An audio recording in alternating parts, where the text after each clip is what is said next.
Somewhere between a broken pipe and a busted cargo loader, there was crying. Rivencord heard it when he bent down to pick up his dropped fuel card. He had been walking the lower corridor of Halcyon Station for no particular reason, contract done, credits in hand, nowhere to be for 2 days. The lower levels were loud. They always were. Machines, alien voices, hydraulics pushing and hissing.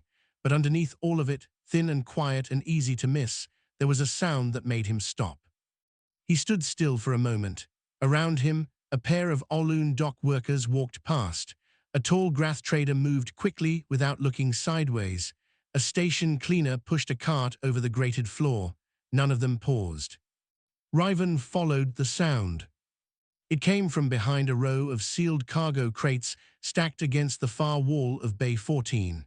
The kind of crates that sat there for weeks waiting for a pickup that might never come. He moved around the end of the row and stopped. She was curled between 2 crates in the corner, small, far smaller than any dragon he had ever seen in pictures or in person.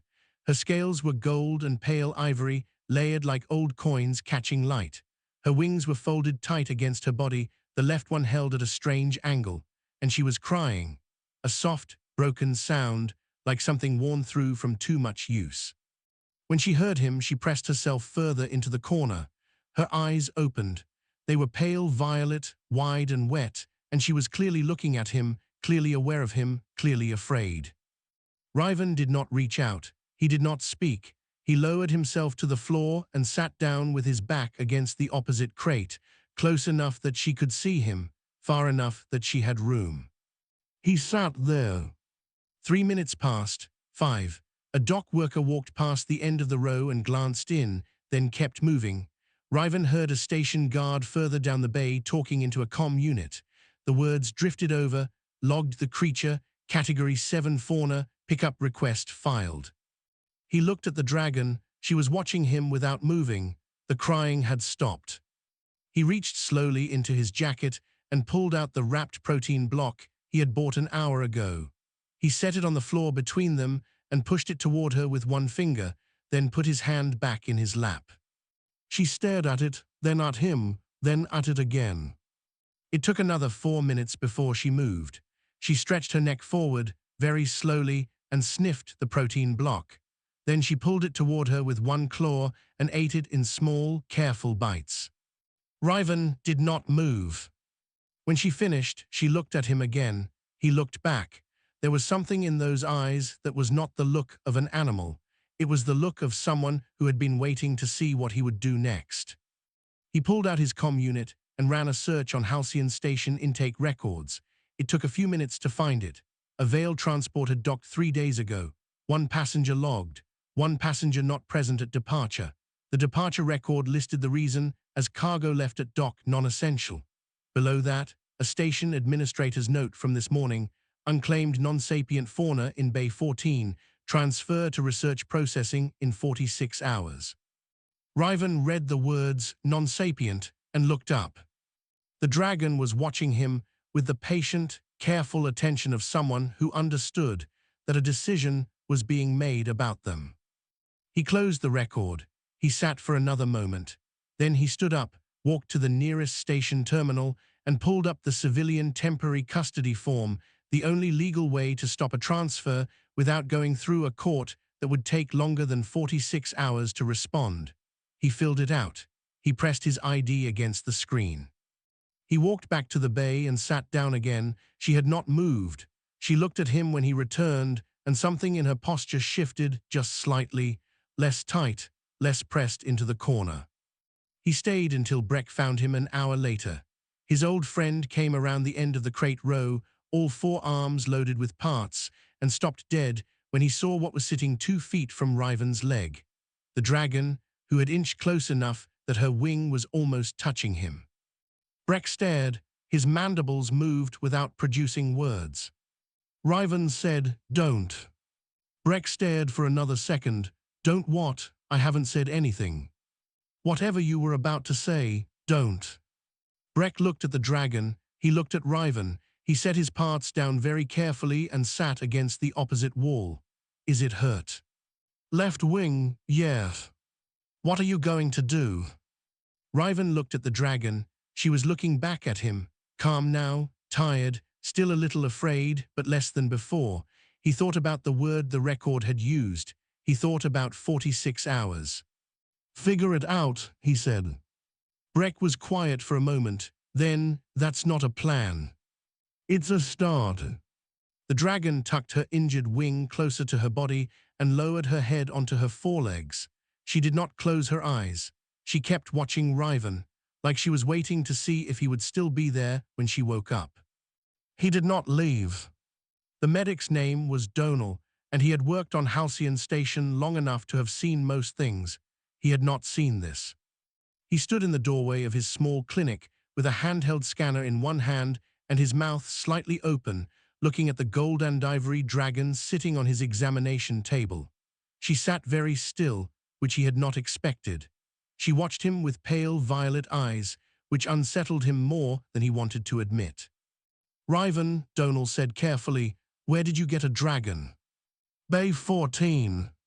That is not an answer." "It is, though." Riven stood near the window, arms folded. "Left wing, something cut it, maybe a crate edge. She's been in there 3 days." Donal approached slowly. The dragon tracked his movement but did not flinch. She let him scan her. She let him touch the wing joint, which must have hurt, because he saw her claws press lightly into the table's surface, but she did not pull away or make a sound. She looked at Riven instead, and some of the tension left her when he gave a small nod.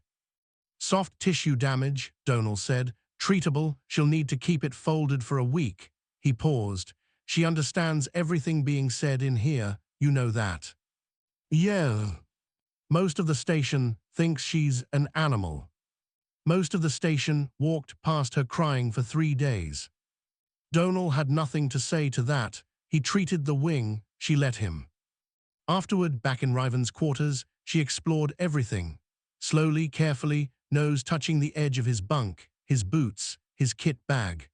Breck came by in the evening, and she immediately climbed him like a rock face and settled on his upper set of shoulders, which made him stand very still with wide eyes. "She's sitting on me," Breck said. "I can see that. What do I do?" "Stay still, probably." She made a low sound, almost like a hum, and tucked her chin over the top of Breck's head.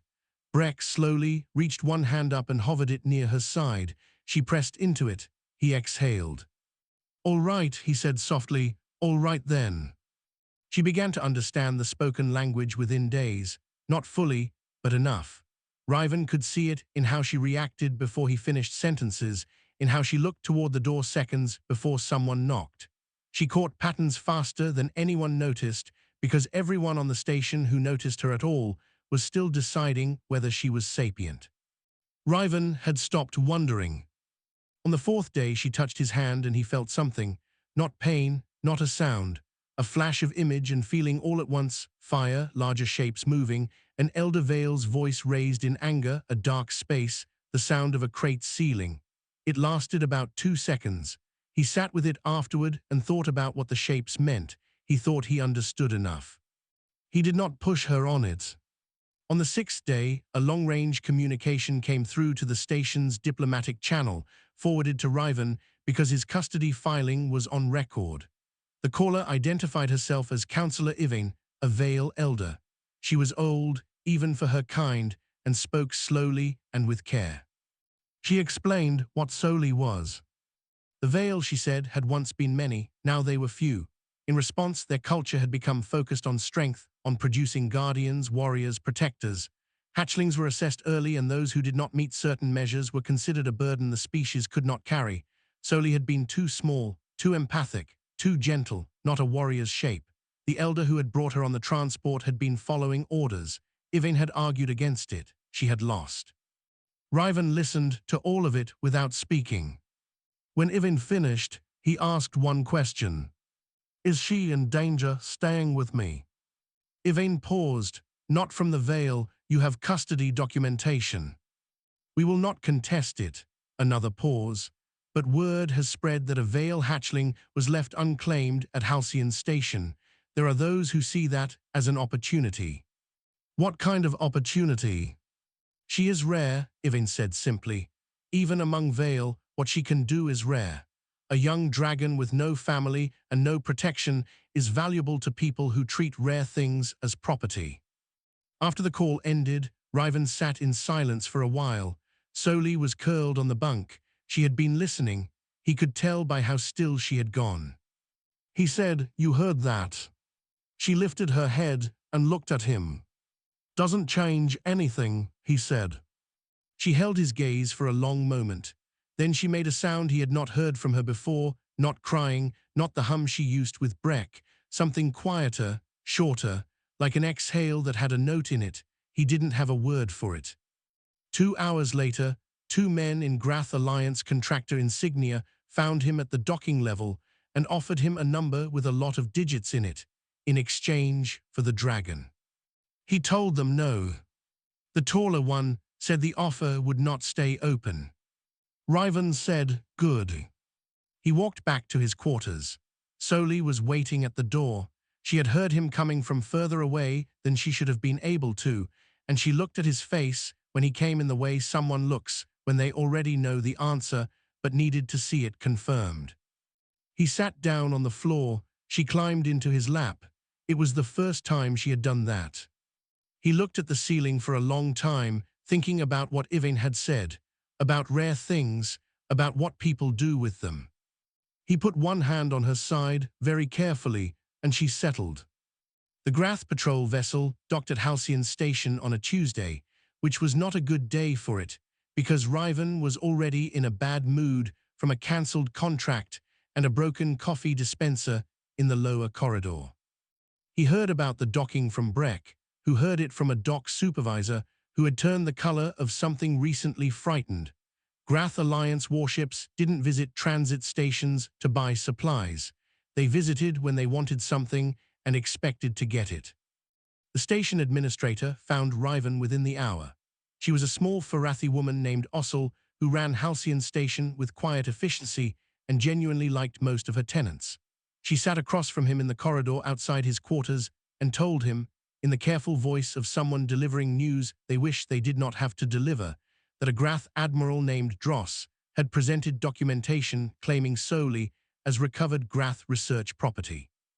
The document stated that a Vale specimen had been acquired through a lawful Grath biological survey contract 2 years prior, and that this specimen matched identifying markers on record. The documents were false. Riven could see it in Ossel's face. She could see it too. But Grath legal paperwork was dense and designed to require specialist review to disprove, and that review took time nobody had. He had 12 hours, Ossel said. She was sorry, she genuinely was. Riven thanked her. He went inside. Soli was on the bunk. She had been listening through the door. Her wings were pulled tight, and she was watching him with the careful, quiet expression she used when she was trying to decide how afraid to be. He sat down next to her. He thought for a moment. Then he pulled out his comm unit and made 2 calls. The first was to Lieutenant Sierra, a young human officer stationed on the security level who owed him something from a situation 6 months ago involving a missing manifest and a creative interpretation of docking regulations. He told her what he needed: a formal filing under Interstellar Civilian Protection Code 7, the rarely used instrument that forced an independent review of any coerced asset seizure before it could be acted upon.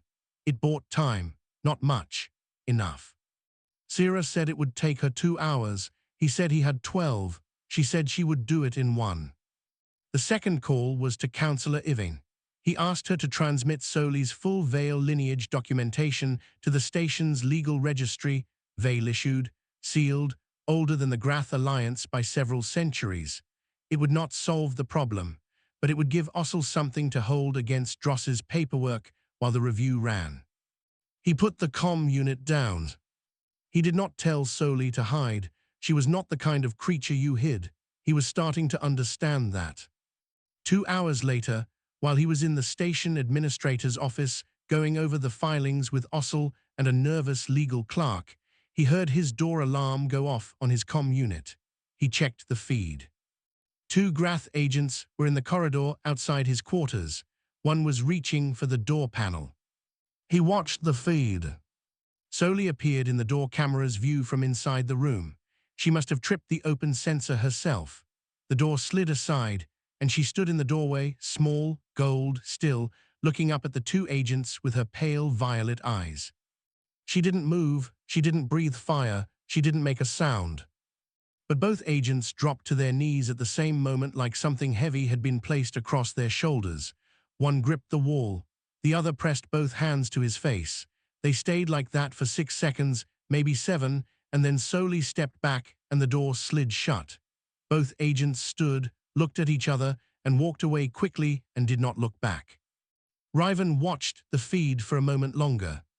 He went back to the documents. When the review filing was confirmed and Dross's 12-hour window collapsed into a legal hold, Riven was standing in the upper docking level when the Admiral himself came to find him. Dross was tall for a Grath, with the flat, controlled manner of someone who had spent a long time being obeyed. He looked at Riven the way some people look at a minor inconvenience they are already planning to remove. He said the review would not change anything, that legal instruments bought by single-contract civilians did not impress the Grath alliance, that Riven was one man and the dragon was one hatchling, and the galaxy at large was not paying attention to either of them. Riven listened to all of it.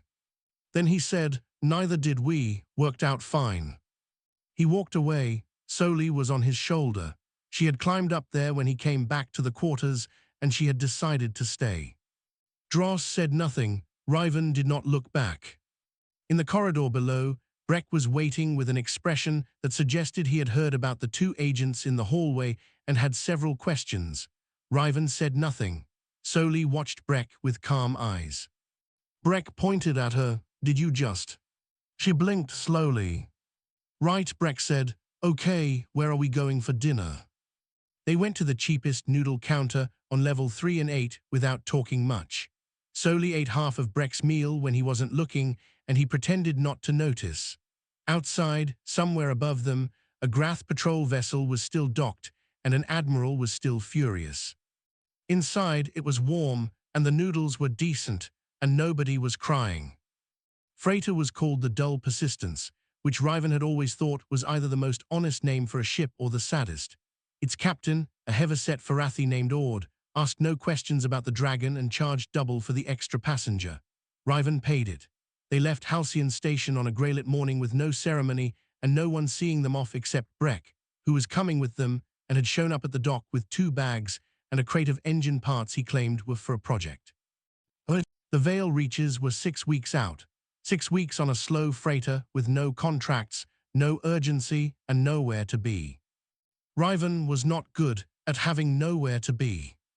He spent the first 4 days doing maintenance work for Ord in exchange for reduced passage, which gave him something to do with his hands. Soli followed him through the engine corridors and watched everything he touched with focused attention.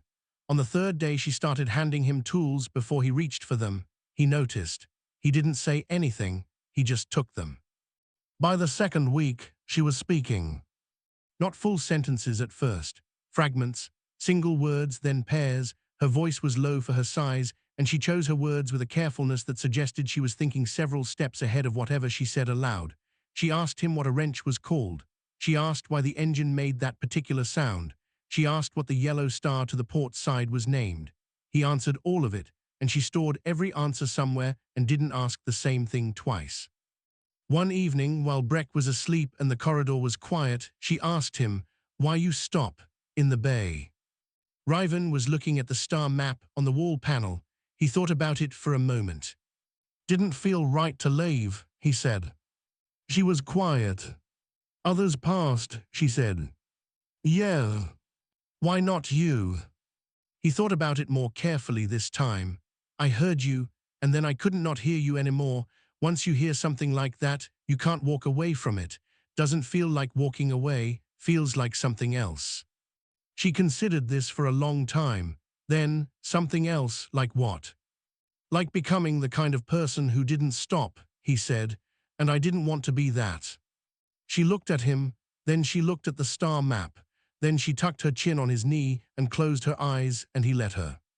It was Breck who finally made him talk about his unit. It happened in the cargo hold, on a night when the engines were loud and the lights were low.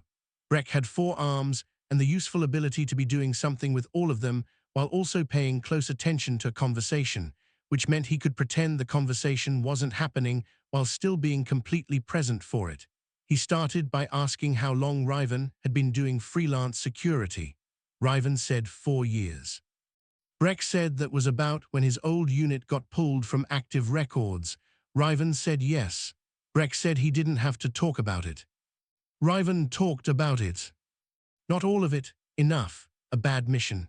A decision made above his rank that had gone badly in the specific way that some decisions go, not with a loud failure, but with a slow one. People falling away one by one over 6 months. The last one had been a woman named Pole, who had been the best shot in any room she had ever stood in, and she hadn't come back from a supply run that should have taken 4 hours.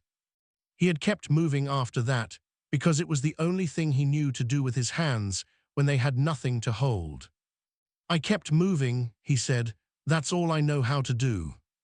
Breck didn't say anything for a while. He kept working. Soli, who had been asleep in the corner, was not asleep. She crossed the cargo hold quietly and put one small claw on Riven's hand, not reaching for anything, just there. He looked down at her. She looked up at him. She didn't try to fix it. She just stayed close. On the 5th week, the scout ship appeared. Breck spotted it first on the proximity reader, a Grath registry, holding position 3 hours behind them at the edge of scanner range. Not close enough to act, close enough to watch. Riven pulled up the registry. The ship had filed no contact request and declared no purpose. Standard behavior for a vessel that intended to follow without announcing it. He told Ord. Ord said he couldn't outrun a scout ship and wouldn't try. Riven said he didn't need him to.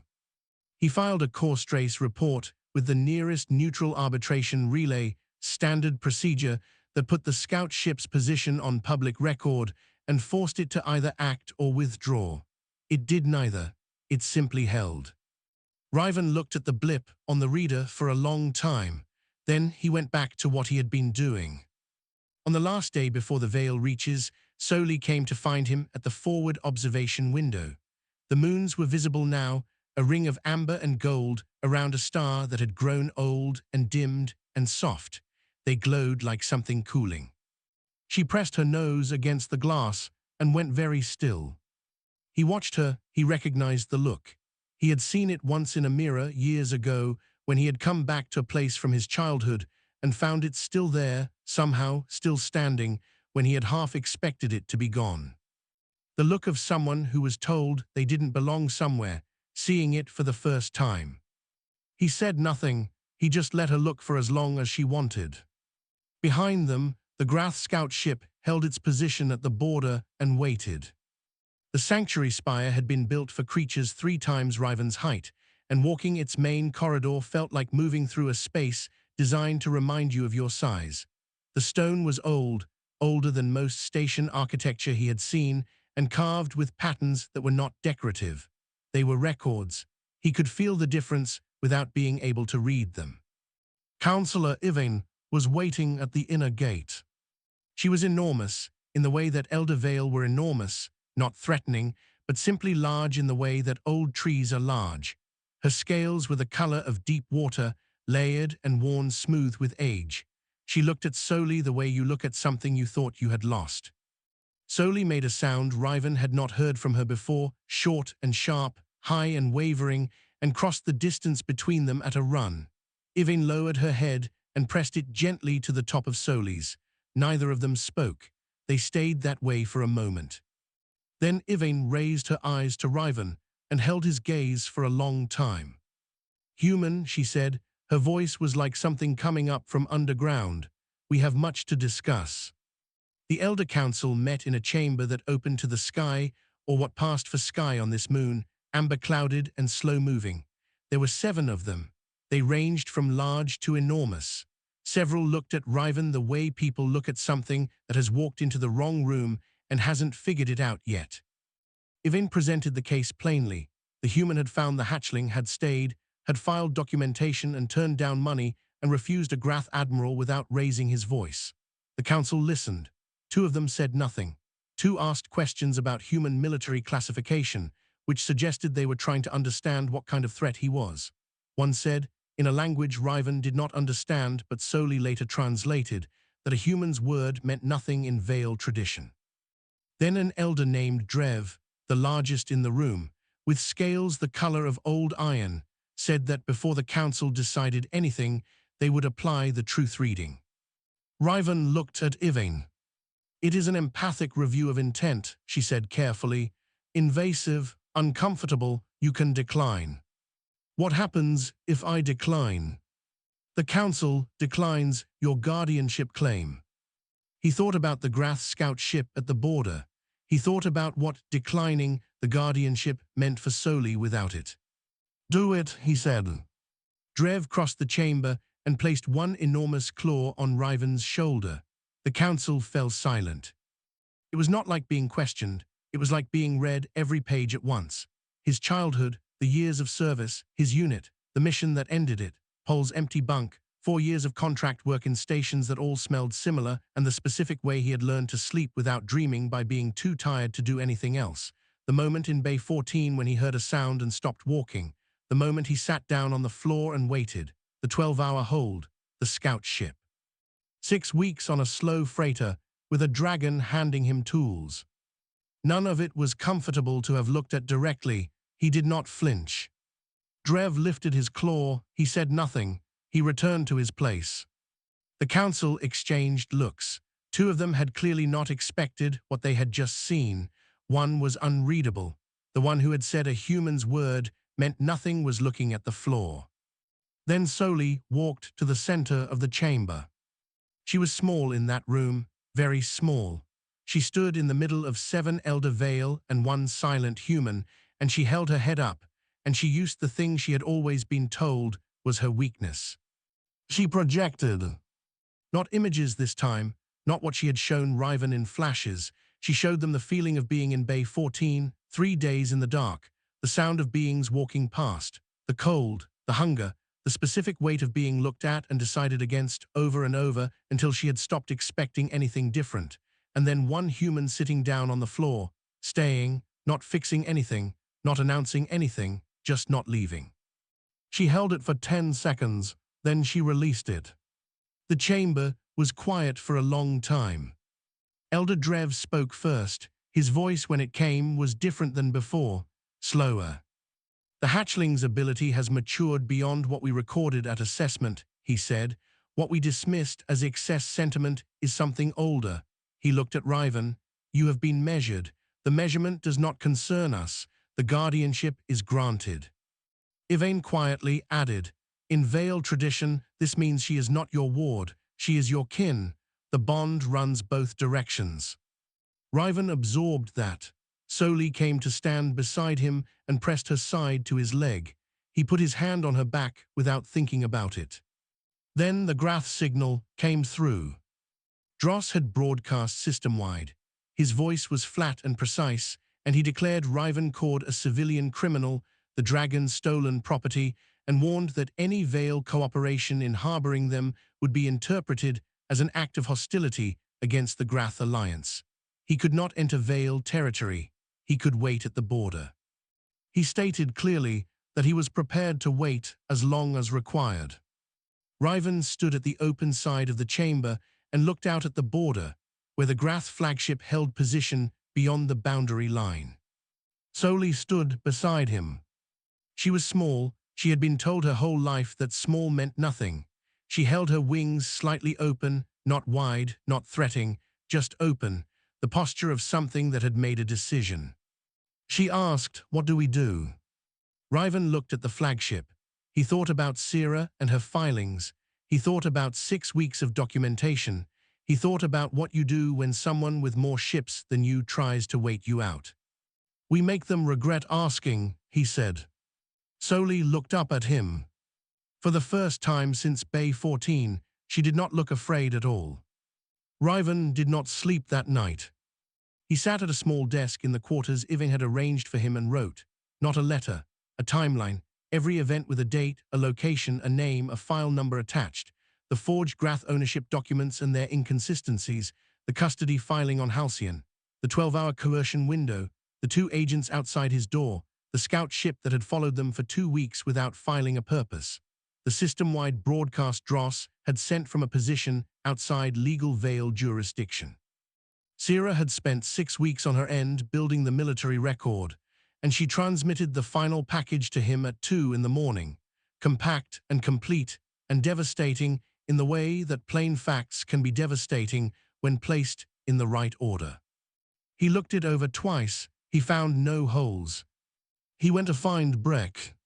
Breck was awake because Breck was always awake at unreasonable hours doing things to engines. He looked at what Riven put in front of him and said nothing for a long time. "Where does this go?" Breck asked. "Everywhere," Riven said. "Every major relay, every neutral arbitration channel with a registered public feed, and directly to the flagship, to Dross personally, 30 seconds before the rest of it goes out." Breck looked at him. "You want him to know it's coming and not be able to stop it." "I want him to have 30 seconds to make a different choice." That's more than he gave her. Breck processed this. Then he pulled up his relay console because his reach across the comm network was broader than anything a civilian terminal could touch. "When?" "Dawn, local." Breck nodded. He started preparing the burst. Riven went back to his quarters. Soli was awake, sitting on the windowsill, watching the dark. She had known something was happening. She always knew. He sat beside her and told her the plan. She listened without interrupting, which was one of her best qualities. When he finished, she was quiet for a moment. She said, "He will not accept it." "No," Riven agreed. "He will try to stop you. He'll try." She looked at him, and then the Veil reaches answer. Yvain had told him the evening before about the defense systems. Ancient, automated, dormant for 2 centuries, triggered only by a hostile act within boundary range. Dross knew they existed, but had calculated, as conquerors often do, that they were too old to function and too risky for the Veil to activate given their reduced population. He had miscalculated. The Veil reaches were small, they were old, they were not without teeth. Dawn came grey and amber. Breck sent the burst. 30 seconds later, across every public relay in the sector, the timeline went live. Documents, dates, names, recordings, the full military record Sierra had built, and Soli's Veil lineage certification that predated the Grath alliance's founding by generations. Riven watched the flagship on the long-range feed. For 4 minutes, nothing happened. Then the flagship moved. 3 escort ships peeled off and accelerated toward the Veil border. The flagship itself began to angle forward. Dross had made his choice. He was going to fire on the Veil reaches and call it a response to provocation, and he was going to do it while the news was still spreading and before anyone with authority had read it. Soli stood at the edge of the sanctuary spire. She did not breathe fire. She did not attack. She reached outward further than she had ever reached, and she found every mind aboard those 3 escort ships and the flagship behind them, and she held up a mirror. Not pain, not a weapon, just the truth of what they were feeling, the fear under the orders, the unease that had been building for weeks, the specific hollow sensation of knowing what you were doing was wrong and doing it anyway. She found all of it, and she gave it back to them, amplified and clear, and she did not flinch. Ships do not stop quickly in space, but the escort ship slowed, then stopped. Crew began filing emergency reports, medical distress, acute psychological event, request for immediate withdrawal. The flagship's own crew started to break formation. The targeting systems were operated by people, and the people had stopped being able to think about anything except what they were feeling. Dross fired anyway. 1 shot from his personal command console overriding the crew. The Veil reaches answered. Riven had expected it to be slow. Old systems powering up, warming, cycling. It was not slow. It took 9 seconds from the shot to the defense response, and what hit the Grath flagship removed its engines and its weapons in one coordinated pulse that left the hull intact and everything else dark. Silence. Then, from the arbitration channel, the neutral relay authority that had been monitoring the public broadcast in real time began formal proceedings. Dross, aboard a dead ship, accepted the communication. He had no other options. He was arrested at the border by arbitration officers within the hour. The escort ships stood down. The Grath Alliance, publicly and on record, had no position to defend. Riven sat on the steps of the sanctuary spire when it was over. He was tired in a way that went into his bones. Breck was somewhere behind him, talking to one of the Vale engineers about the defense system calibration, which had fascinated him deeply and would probably result in a long conversation nobody had asked for. Yvain had offered them both permanent quarters at the spire. Riven had not answered yet. Soli sat beside him. Her wing, the one that had been injured in Bay 14, was fully healed now, and she held it slightly open the way she did when she was calm and didn't need to hold herself together. She was looking at the dimming star over the moons. She said, "You didn't have to stay in the bay."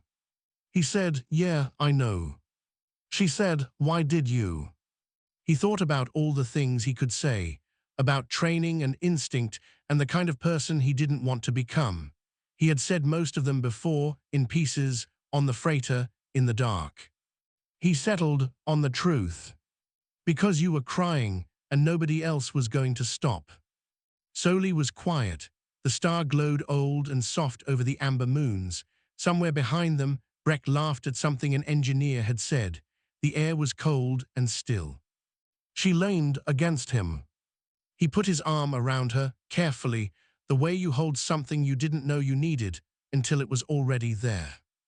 Neither of them said anything else for a long time. Of all the things the Grath Alliance recorded about their encounter with Riven Cord, the line that appeared most often in the classified review was not about his tactics or his legal filings or his role in what came to be called the Vale Reaches incident. It was a note from a communications officer who had monitored his transmissions throughout. The note said simply, he never once described himself as a protector, he never announced what he was doing or why. He just kept showing up, and he never left. The review board added no comment to that note. There was nothing useful to add.